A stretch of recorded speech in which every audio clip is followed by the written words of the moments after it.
L'idée est venue de l'observation d'abord du marché. C'est vrai que si Internet c'est une partie de l'avenir, peut-être même un jour la totalité de l'avenir, le papier reste un instrument essentiel dans la diffusion de l'information et des idées. J'ai eu coutume de dire quand je montais le projet que Internet c'est l'audience, le papier c'est l'influence.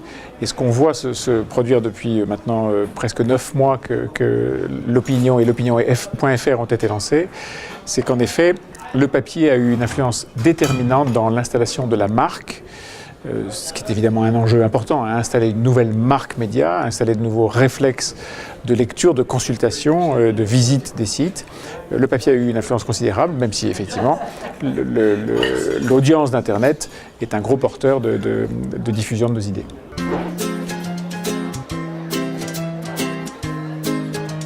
Je ne vais pas me lancer dans un concours de banalité pour vous dire que ça change la vie de tout le monde, etc. Ce qui est certain, c'est que ça a bouleversé et que ça continue de bouleverser le travail des journalistes. Pas seulement leur manière de diffuser l'information, mais la manière dont l'information est recueillie. Si vous voulez, en quelques mots, le travail d'un journaliste, c'est toujours de sélectionner de l'information, de la chercher, de la recueillir, de la sélectionner et de la hiérarchiser.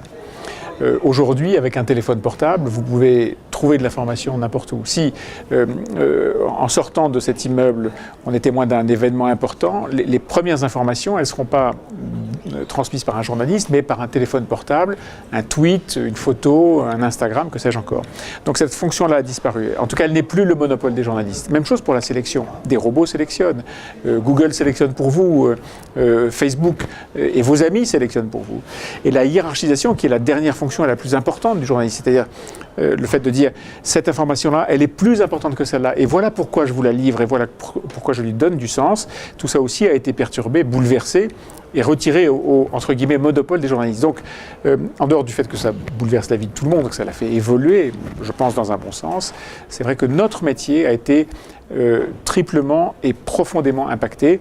Ça fait partie de la crise de la presse. C'est pas seulement une crise de la presse, c'est aussi une crise du métier des journalistes.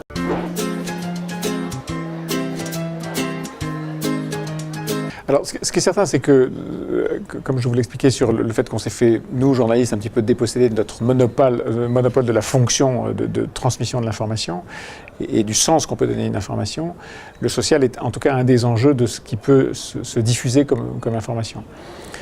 Si la question est de savoir si le social vient au journaliste ou si la presse va au social et prend des phénomènes pour les amplifier et les délivrer, alors je pense que c'est un petit peu les deux. La presse, les médias, les journalistes sont très sensibles aux sujets sociaux. Ils sont très sensibles à la dimension humaine de ces sujets. Ce sont des thèmes qui sont des thèmes de proximité la plupart du temps.